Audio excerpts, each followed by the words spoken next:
instead of mine. Okay. All right. Okay. But awesome. Yeah. Welcome to Whova. My name is Dylan. I will be doing the onboarding for you today, just so you kind of know what this onboarding covers. I will be going through your dashboard, so particularly the tabs up top, as well as some of the main features within the dashboard. The goal is really just to build your familiarity. Like you had mentioned, if you use the trial dashboard, some of this stuff might be a little repetitive to you, but you definitely might pick up on some new things.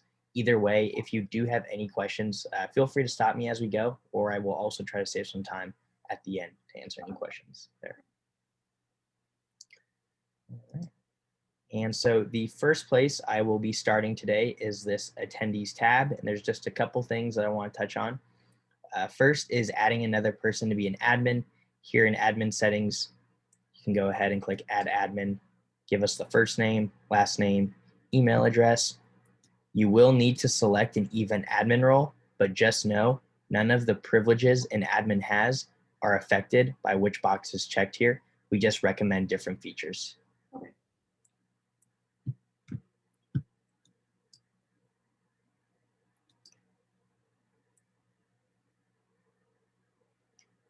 All right. And so throughout this onboarding, you will hear me refer to your attendee list. When I say that, I'm referring to the list of attendees in this attendees tab right here. Just know that this list is important because this is who will be able to access your event once it has been published. So once your event's published, name plus email address on this list, they will be able to sign in. As for how you get people onto this list, just know there are a few different methods, and it kind of just depends on how you're conducting registration, if you are conducting registration. But if you click import attendees, you can upload an Excel file using our Whova template, which is recommended, but you can use your own format if you prefer.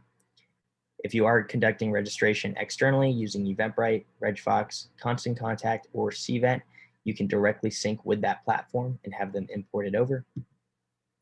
Or if you plan on using our Whova registration, which can be set up in this tickets tab, as attendees register, it will automatically be added to the attendee list. Or is that I did the basic package. Does that include the registration? I don't remember. If it's, yeah, so if the registration is free, so you have free tickets, then yeah, it is free. But if it's paid, then we charge fees. Right. Okay.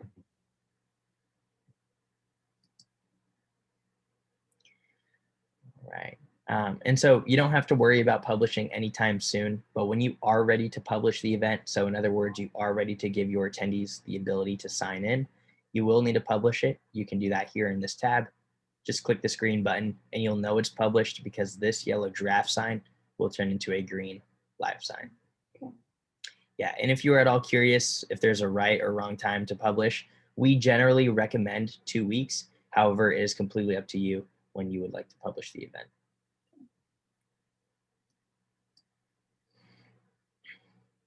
And just so you know, we do not automatically notify your attendees once you publish the event.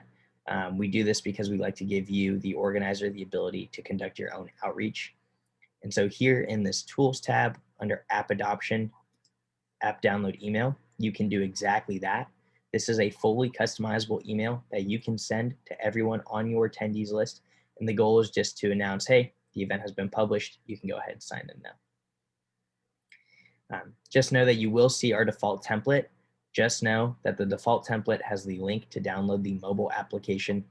I mention this because if you would like to replace it or complement it with the link for your attendees to access the event on their computer, that is totally fine. Just know that you can find that URL right here. Okay.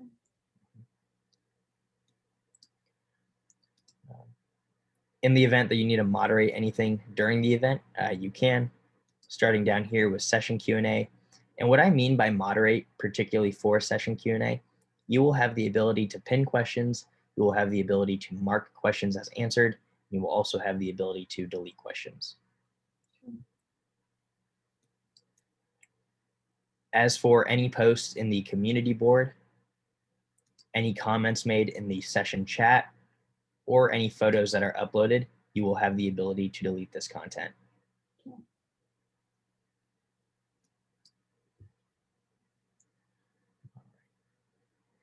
And so then shifting over to the left to event content, just know that this tab is probably where you're going to spend most of the time uploading the information for your event.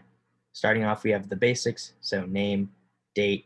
You can indicate if this event is virtual or not, and you can customize this location.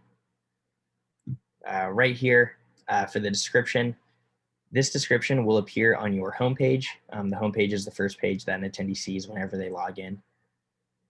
And then you also have the ability to customize a welcome message that your attendees will receive the first time they sign into the event.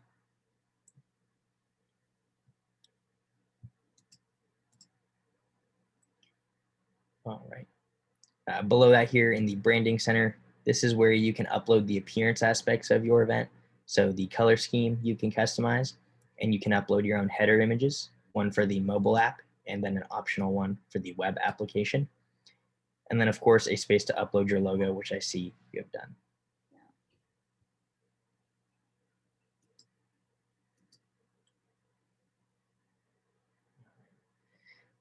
And so then here in the agenda, just know that this is where you'll be adding the sessions for your event.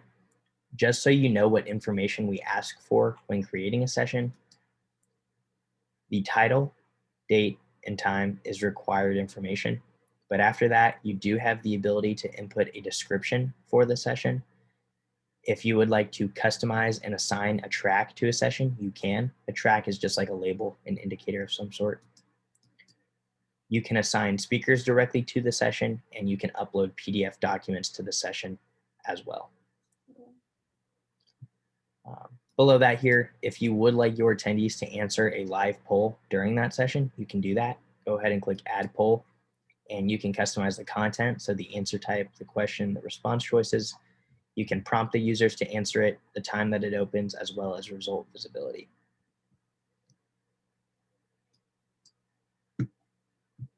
And then below that here, and depending on how you're delivering the session content, you can add a live stream and or a recorded video to a session. I did want to ask you, is this event predominantly live or recorded or a mix? It's live. Predominantly live is what we planned so far. Okay. And then do you know if you'll be using like Zoom for the live stream or YouTube Live or Vimeo live stream, Teams? Probably Zoom. Probably Zoom. Okay. In that case, it's made very simple. You actually have a couple different options when it comes to attaching a Zoom meeting to a session. The first option, you can create the meeting in Zoom, copy the meeting link, click Add Live Stream, paste it, and save it. Okay. Or the second option right here is referring to our Zoom integration, what it is and what it does. We give you the ability to connect your Zoom account with Whova. This makes it so that you don't have to go back and forth copying and pasting. You can actually just create the Zoom meeting directly within your Whova dashboard and assign them to your sessions. Okay.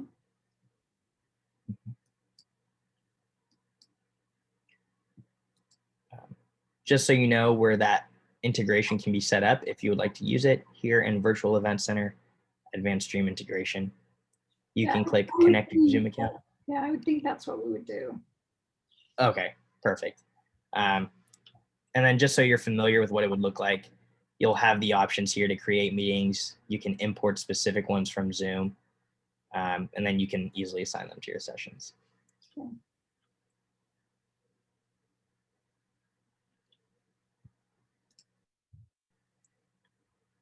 Just know that if you would like to track which attendees are attending which sessions and for how long, you can see that information here in attendee activity, and you can also export it once the sessions conclude.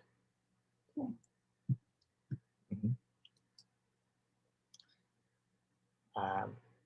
And then this attendee access control, I'll just mention this.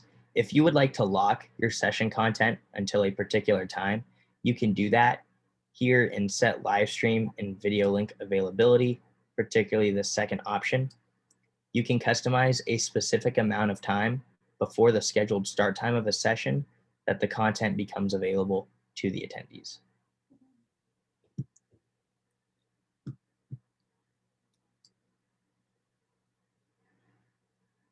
All right, and so then next is this speaker center. Just know that this is where you'll customize or where you can manage the information for your speakers. When you get started, you're going to see a list of fields and the ability to include or make these fields required. What this is and what you're doing, you are customizing a speaker form that you will be able to send to each of your speakers to collect information from them. And so that information ranges from being about the speaker themselves to also the session that they are assigned to. Just know that when you click next down there, and once again, you will not have this message. Don't worry about this. But below export speakers, you'll see a green email button, and you can email all of your speakers their unique URL to fill out that form for you. Otherwise, just know if you already have the information, you can upload it to each speaker manually if you prefer. And if you ever need to return to that form, you can just click Configure Settings.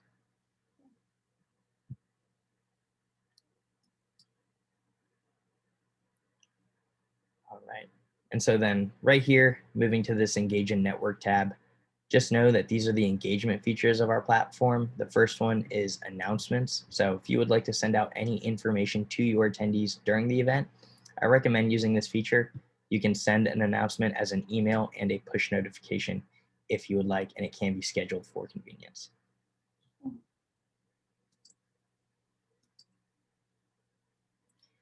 Just so you know, every Whova event has a community board.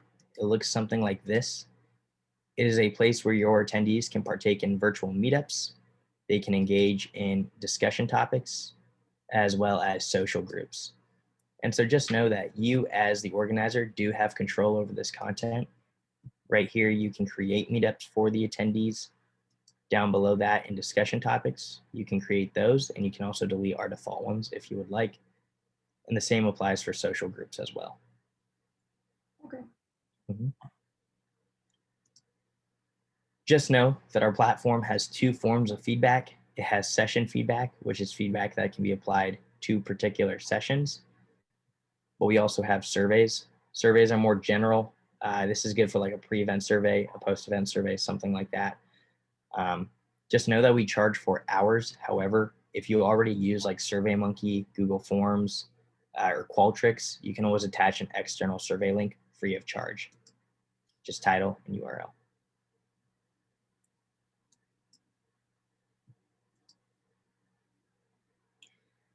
Next, earlier we went over adding a document to a particular session. If you just have any general documents, maybe it just relates more to the event as a whole, feel free to upload that here in this Documents tab just by clicking Upload PDF file. Secondly, you do have 10 files included in your package. However, if you allow your speakers to upload documents through that speaker form, and they do, those documents do not count towards the 10 included in your package. All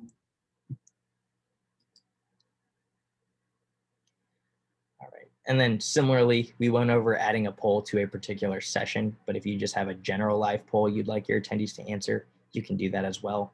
Here in live polling, just click create a poll. You can start with our suggestion, or you can build it directly from scratch. Either way, it'll look very similar.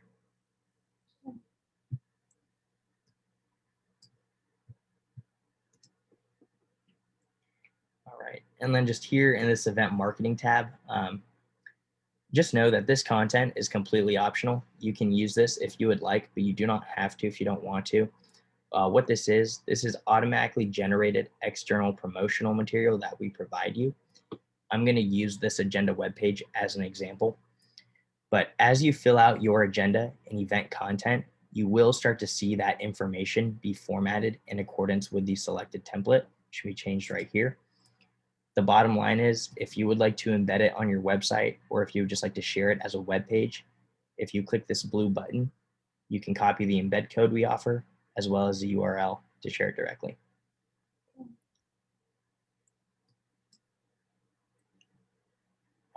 If at any time you want to see what your attendee, you want to see like what your event would look like to an attendee, you can click Preview Web App. And if you already have the Whova mobile app, you can sign in with your admin credentials and you can see that preview. So what do they see when they first log in? When they first log in, they see your homepage. So the header image as well as the description you have set in the Basics tab. Oh, okay. Mm-hmm. But yeah, with that being said, I want to ask if you have any more particular questions, or if you have any points that need No, clarification. probably not until I get adding stuff and doing it. Okay, no worries. What I will say is, Tell me what the gamification is now. I saw that on there. okay, yeah. So gamification, they're essentially little games that we have to boost engagement with the event. So depending on the rules of the game, for this one, for example, attendees can earn points as they interact with the features of the event. So like polls, surveys, things like that. Um, and then you, as the organizer, can select a winner at the end, and you can offer like your own prizes and things like that. Okay. Mm-hmm. What I will say is, as you use the platform, if any questions do come up, you do have a couple channels for support. In your dashboard, you'll see a pop-up for chat support. That's good if you have any quick questions or need a quick answer. But if you would like to send us an email, you can do that as well. I'll leave it here in the Zoom chat. But if you have any lengthy questions, any technical issues, or would just like to set up another Zoom call down the road, feel free to reach out there and we can help you out. Okay. But yeah, anything else? No, I think until I get into it and start doing it. Sure. I have some questions. Sure. In that case, like I said, just reach out when they come up and we can help you out. Okay. All righty. You have a great day, Colette. Okay. Take care. Bye.